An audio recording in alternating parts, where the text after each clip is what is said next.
Hey everyone, it's Linz, and I am here at my favorite doctor's office. This is Dr. David Littman. Hey. I brought him here today, or actually I came to him today because I see him regularly, but also because a lot of people are telling me they're having a lot of pain. And I want you guys to be able to work out and take care of yourself phenomenally, and this is the man. But before I get into him showing you exactly how to take care of the problems, you know, with your hips, your back that you're complaining about, your knees, all of that, which is going to be so helpful for you to do at home, I want to tell you why exactly this amazing person became a chiropractor. Yeah, so I was actually being groomed at a young age to be going into my parents' my family business, which is plumbing manufacturing. And then in my mid-teens, I had a significant neck injury. I actually broke my neck in a motorcycle incident. And it was ultimately a chiropractor that pointed that out to me from an x-ray, and then with the adjustment actually got me out of pain and functioning like immediately. Insight, or the light bulb that went off for me, was that just because you have structural damage doesn't mean that you're going to have pain.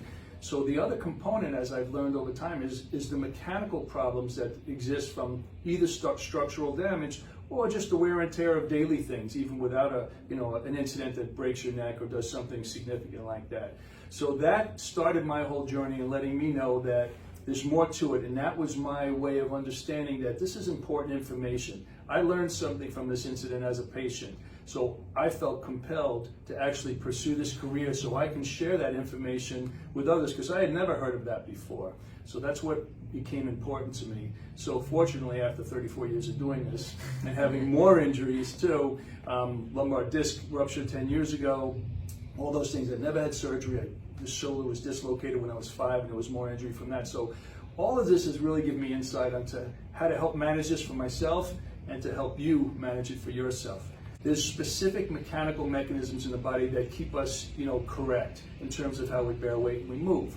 And when you're doing certain exercises and certain things are starting to make you feel tense, tweaked, or even pain, that means that something in that mechanism is off, and some basic stretches and strengthening movements that I can show your audience now that can help reset those mechanisms. And if you do it on a regular basis, it'll give them a chance to get into those dysfunctional positions where your new normal is dysfunctional. And it's really easy to do once you understand what to do. So I'd like to start by showing you some basic stretches and stability exercises that anybody can do and really help you, even if you're working from an area of discomfort and pain.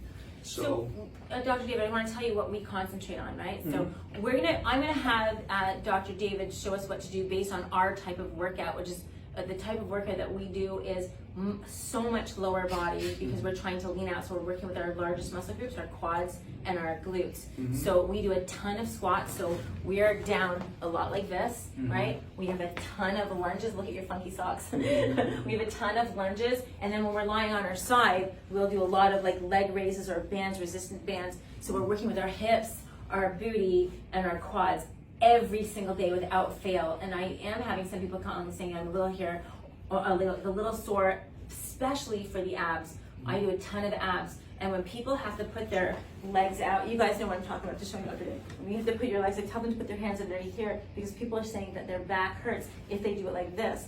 So I want to make sure that I'm giving them the right exercises afterwards,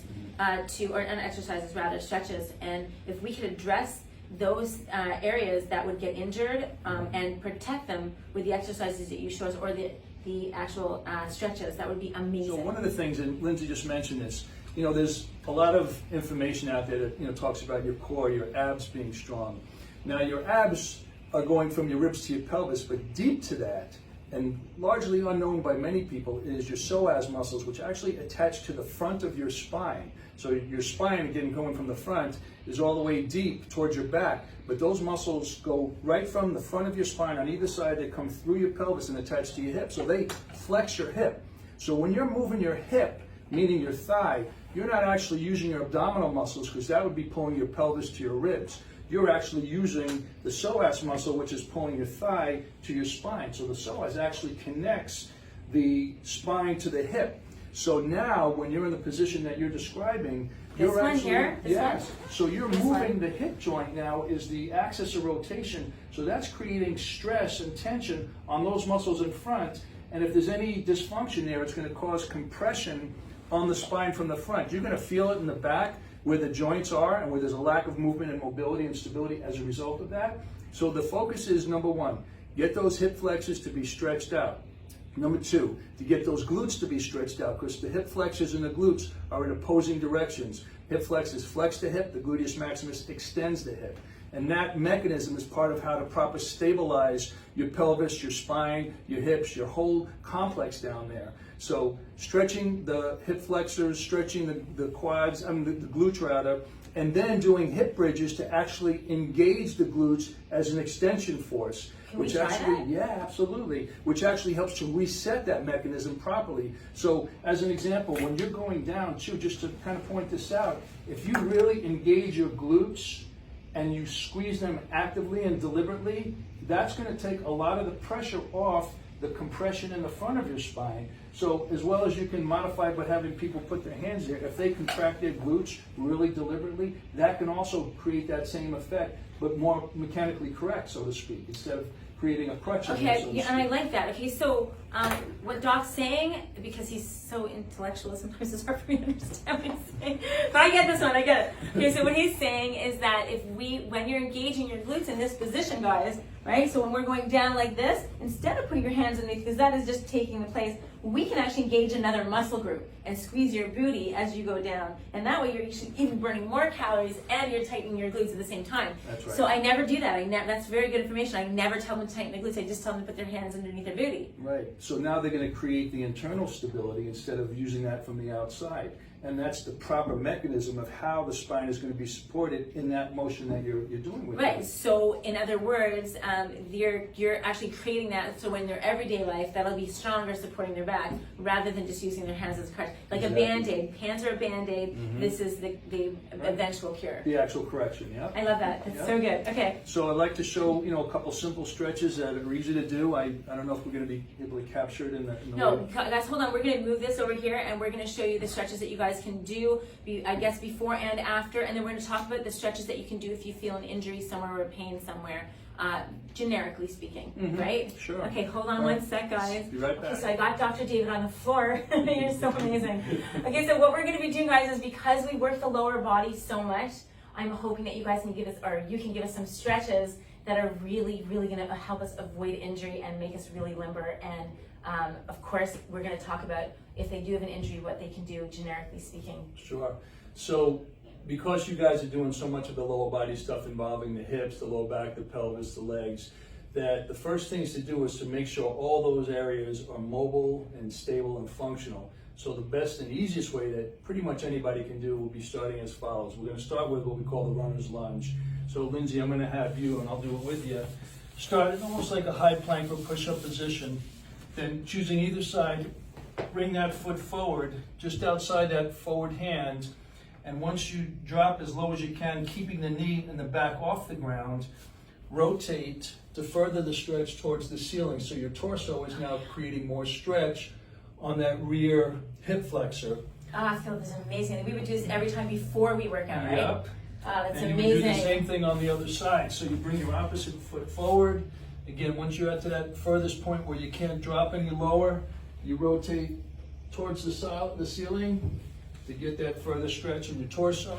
That's amazing. And so that's really good to go get all that opened up. Now to follow with that, we do what's called a pigeon stretch, which many of you probably know, because they have it in yoga. So starting from that push-up position again, I'm going to bring that back leg underneath you and try to now lower yourself flush to the ground, where now you're getting that stretch here in the gluteal area. It'll start to open up your SI joint and your spine. So this is a really good way to get some of the tension in that deeper part of the pelvis to start releasing. Yeah, I feel that a lot. I feel that like almost down the side. Yep. So you feel it there. Yeah, again, and I feel my lower back. I was going to say, yeah, so that's, again, as Lindsay can feel, wow. You're starting to mobilize those joints. Remember, we're trying to get joints mobile, muscles flexible, and then the whole area functional. So when you are doing your exercises, everything's moving more fluid. So those are two really great exercises to start with. And then I know you guys usually do that, I guess you call it the cobra, right? Yeah, so after we do our ab exercises, I bring people up to stretch out that whole area there. And you were saying before that stretches your anterior spine? Yes, right? so again, those hip flexors are actually attached to the front of the spine. It's the front of the back. We tend to feel the tension of that in the back because that's where the joints are and where the lack of movement is happening because of that tension. It's like your springs are too tight in the front. So doing that will help to stretch out those deeper muscles that are stabilizing and moving between your lumbar spine and your hips. Okay, so I have to say something that's very interesting. Okay, so we do stretch that out, but you're saying, which is interesting, that the psoas muscle attaches to your thighs, obviously, right? Yes, from your So spine. I would imagine that would be a root cause of people having poor posture because those are tight. Is that correct? Absolutely correct. I love that because I'm telling you guys, I always say that if your posture's like this, you are making yourself look 10 years older. If you can bring it back and bring up, but maybe it's not just, like you said, or it is not just about your back, it's also about these muscles. Absolutely. How do we stretch these even more then? So once you've gone through those preliminary and start to get things mobile and stretched, you can have another one, which I like to call the hip openers, and I'd like to have you demonstrate that if you would. Okay. So I'd like you to go face down, just kind of rest your chin on your folded hands in front of you. Okay. Now let's start with your right leg. I want you to bring your right leg up and bring it across to this side of your body and try to tap the floor here. So she's actually opening up in a rotational fashion now those elements of the spine, the SI joint, and the hips. Oh, my stomach. Yeah. So that's amazing. So you're getting your abdominal wall, obviously, but even more importantly, you're getting those deeper muscles. There you go. Stretching across. And each time you go back and forth, you try to go a little further away from your body, but try to tap the floor because that's going to help open up and mobilize the pelvis, the hips, the lumbar spine, so it'll become much more fluid when you start to do your exercises, whether doing leg lifts or squats or lunges, all those things. Yeah, this was amazing. I've never been able to stretch it. It just isolates that in a big bad way. Yep. Wow. So now you're ready to actually engage the glutes on the other side with a proper glute bridge, because now when you engage those glutes, you're going to actually help to further relax the tension on the front side, because since the glutes and the hip flexors are in opposing muscle groups where they're moving the hip joint one way and the other, when you contract the opposite side, it forces the side not contracting to relax. Okay, so maybe we can demonstrate the bicep. I know you always do this one for me. Right. So like the bicep, you're saying? Yeah, so because the bicep and the tricep move the elbow in opposite directions, the bicep flexes the elbow, the tricep extends it. In the body, there's something called reciprocal inhibition. So if I want to flex my bicep, my nervous system has to shut down my tricep, because otherwise they're going to be fighting each other. So reciprocal inhibition gets the active muscle to contract while relaxing the opposite side. Now apply that to the hip and low back area with the gluteus maximus and the hip flexors, you're getting the same thing. So you're relaxing that front portion by engaging that back portion. Okay, let's do that one. Okay, so that's it. You said, we do this all the time. Right, but the focus now has to be not using your hamstrings, but pushing from the heels and contracting very deliberately the gluteal muscles on both sides. Yeah. A good pause for a moment, come down, don't touch the floor, and come back. And each time you do it, try to come a little higher and higher, because then you can even open up the sacrum and the SI joint as you push it forward and anterior. And the sacrum and the SI joint are your very lower back, so you have to know where that is, right? Yep, your tailbone. tailbone. It's really good, yeah. And what we don't do is I never tell them to relax the hamstrings, because I want to engage them. You're saying for the stretch, you want to relax them. Right, because you want to make sure that you're causing the relaxation of the hip flexors, which can only be done really when you're engaging the glutes, because they're the opposite muscle group. Like tricep and hamstrings, right. And a lot of people that suffer from chronic tight hamstrings, it's really because the psoases are tight on that side, or even the opposite side. Oh my gosh. Okay, guys, so if your hamstrings are tight when you're walking, you feel that tightness in the back, you're like, not the type of tightness you're getting from, say, our workouts or a workout, but just tight in general, then not saying that you need to stretch this area out. I love that. Stretch that, engage this, these are relaxed, because these are overworking because of the imbalances here in these mechanisms. Okay, so before I let him go, because he's got a patient waiting, I do want to ask, if someone's experiencing pain, can we just do the 3 parts? If they're experiencing pain like in their knee, if they're experiencing pain in their lower back or in their hips, because those are the areas that we work, guys. Is that the ones I'm getting complaints about? Can you just see, is it the same stretches, or do you have something else we can do? Those are essentially where it starts, because for the most part, a knee problem is not really a knee problem. Okay. It's a hip problem. Again, the knee gets caught between sort of the hip and the ankle. And unless somebody hits you with a hammer in the knee, it's usually because of dysfunction. Because when you have tight psoas muscles, as an example, it's going to cause some rotation in your thigh, usually internally. So now when you're doing any kind of work where you're moving your knee, now that thigh is torquing inward. So now the joint of the knee is no longer getting a nice solid balanced weight bearing. There's going to be some torque on it. And if you watch yourself in the mirror, you can many times see that one side, your knee is actually, when you're standing, is kind of rotated inward a little bit. That's usually indicating that's the side of the tighter hand on the hip flexor. So getting this is going to help the mechanics of the knee itself.